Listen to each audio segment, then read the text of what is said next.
Democracia y Educación, por John Dewey. 46. Capítulo 10. El interés y la disciplina. 2. La importancia de la idea del interés en la educación. El interés representa la fuerza impulsora de los objetos, sean percibidos o imaginados, en toda experiencia que tenga un propósito. En concreto, el valor de reconocer el lugar dinámico del interés en un desarrollo educativo es lo que lleva a considerar a los niños individualmente en sus capacidades, necesidades y preferencias específicas. El que reconoce la importancia del interés no supone que todos los espíritus actúan del mismo modo porque tengan el mismo maestro y el mismo libro de texto. Las actitudes y los métodos de estímulo y respuesta varían con el efecto que produzca el mismo material, variando este efecto mismo con las diferencias de las aptitudes naturales, de la experiencia pasada, del plan de vida, etc. Pero los hechos del interés ofrecen también consideraciones de valor general a la filosofía de la educación. Debidamente interpretados, nos ponen en guardia contra ciertas concepciones del espíritu y de las materias de estudio que han tenido gran boga en el pensamiento filosófico del pasado y que ejercen una influencia perturbadora en el régimen de la instrucción y la disciplina. Con demasiada frecuencia, se coloca el espíritu por encima del mundo de cosas y hechos que han de conocerse. Se le considera como algo que existe en aislamiento, con estados y operaciones mentales que existen independientemente. Se considera entonces al conocimiento como una aplicación externa de existencias puramente mentales a las cosas que se han de conocer, o bien como un resultado de las impresiones que esta materia de estudio externa produce sobre el espíritu, o bien como una combinación de ambas cosas. La materia de estudio es, entonces, considerada como algo completo en sí mismo. Es justamente algo que se ha de aprender o conocer, sea por la aplicación del espíritu a ello, sea por las impresiones que produce en el espíritu. Los hechos del interés revelan que estas concepciones son místicas. El espíritu aparece en la conciencia como capacidad para responder a los estímulos presentes sobre la base de la anticipación de las futuras consecuencias posibles y con vista a controlar el género de consecuencias que han de tener lugar. Las cosas, las materias de estudio conocidas, consisten en todo aquello que tiene un efecto sobre el curso anticipado de los sucesos, sea ayudándolo o retrasándolo. Estas afirmaciones son demasiado formales para ser inteligibles. Un ejemplo puede aclarar su significación.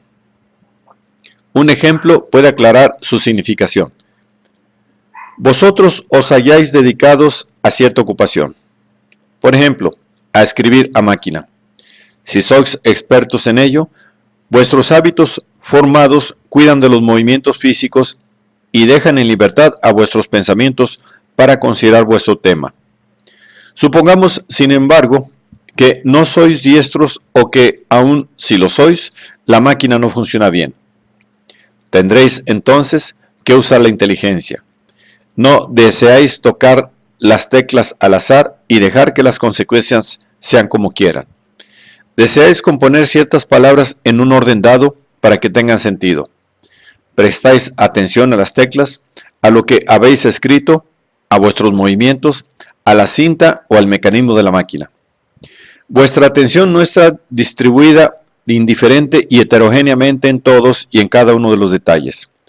Se concentra en todo lo que ejerce un influjo sobre la realización eficaz de vuestra ocupación. Miráis hacia adelante y os preocupáis de observar los hechos existentes porque y en tanto son factores en la consecución del resultado perseguido. Habréis de descubrir cuáles son vuestros recursos, qué condiciones están a vuestra disposición y cuáles son las dificultades y los obstáculos. Esta previsión y esta inspección con referencia a lo que se prevé constituyen el espíritu. La acción que no implica tal anticipación de los resultados y tal examen de los medios y los obstáculos, o es un objeto de hábito o es ciega. En ningún caso es inteligente. Ser vago e incierto respecto a lo que se aprende y descuidado en la observación de las condiciones de su realización es ser, en el mismo grado, estúpido o solo en parte inteligente. Si recurrimos al caso en que vuestro espíritu no se preocupa por la manipulación física de los instrumentos, sino por lo que se intenta escribir, tenemos el mismo caso. Hay una actividad en proceso. Estamos absorbidos por el desarrollo de un tema. A menos que escribamos como habla el fonógrafo, esto significa inteligencia.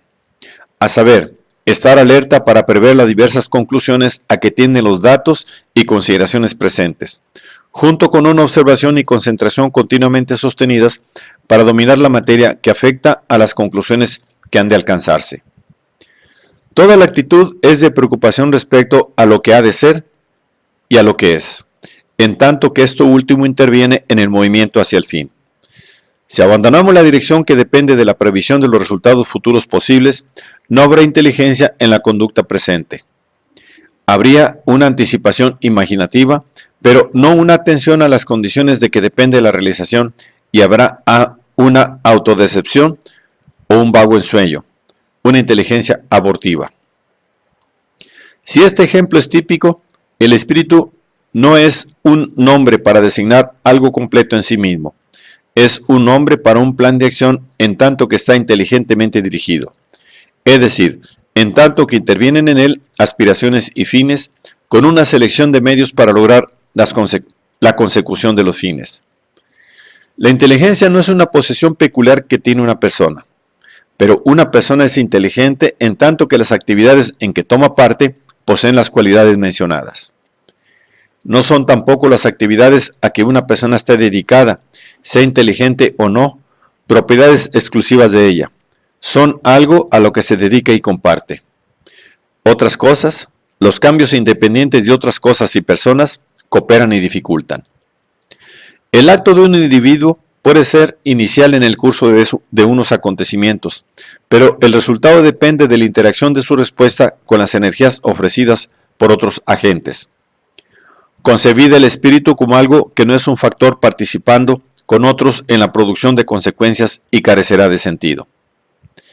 El problema de la instrucción es así el de encontrar materiales que introduzcan a una persona en actividades específicas que posean un fin o propósito de importancia e interés para él, y que trate las cosas no como aparatos gimnásticos, sino como condiciones para la consecución de fines. El remedio para los males que acompañan a la doctrina de la disciplina formal, de la que hemos hablado antes, no ha de encontrarse sustituyéndola por una doctrina de disciplinas especializadas, sino reformando la idea del espíritu y de su cultivo. El remedio está en descubrir modos típicos de actividad, sean juegos u ocupaciones útiles, que interesen a los individuos, en cuyos resultados tienen algo que perder y ganar, y que no pueden llevarse a cabo sin reflexión y sin el uso de juicios para seleccionar materiales de observación y meditación. En suma, la raíz del error largo tiempo dominante en la concepción del cultivo del espíritu consiste en no contar con los movimientos de las cosas para los resultados futuros en que participe el individuo y en dirección a los cuales se orienta la observación, la imaginación y la memoria. Consiste en considerar al espíritu como completo en sí mismo y dispuesto para ser aplicado directamente a un material presente. En la práctica histórica, el error ha seguido dos caminos. Por una parte, ha encubierto y protegido los estudios y métodos tradicionales de enseñanza respecto a la crítica inteligente y las revisiones necesitadas.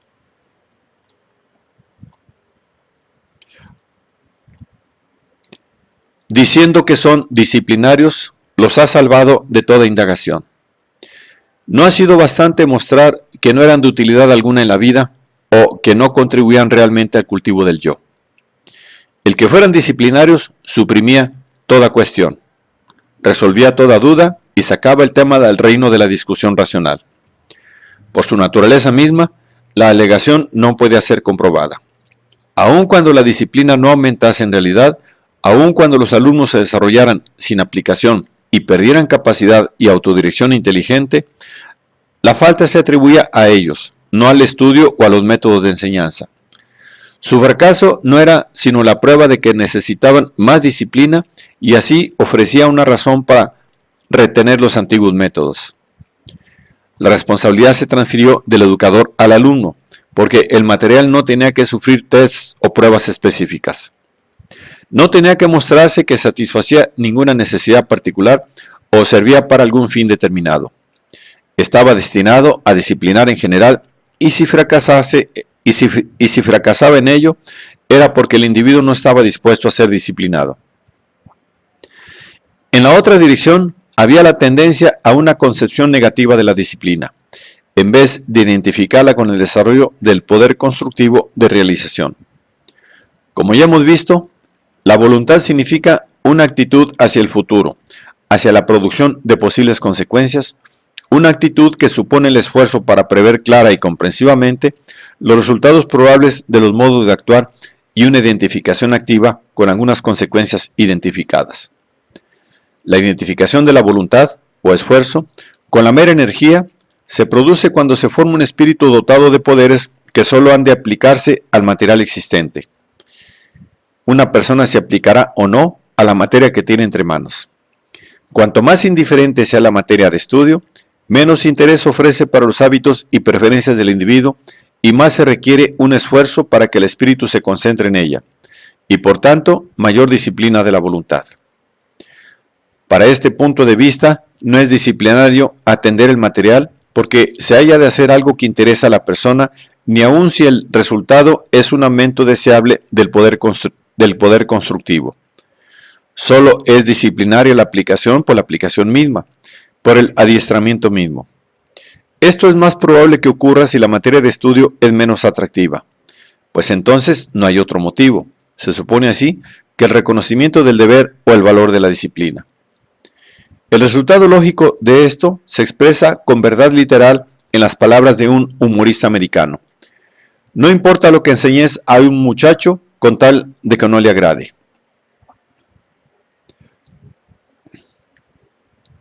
La contrapartida del aislamiento del espíritu respecto a las actividades que tratan con objetos para realizar fines es el aislamiento de la materia que ha de aprenderse.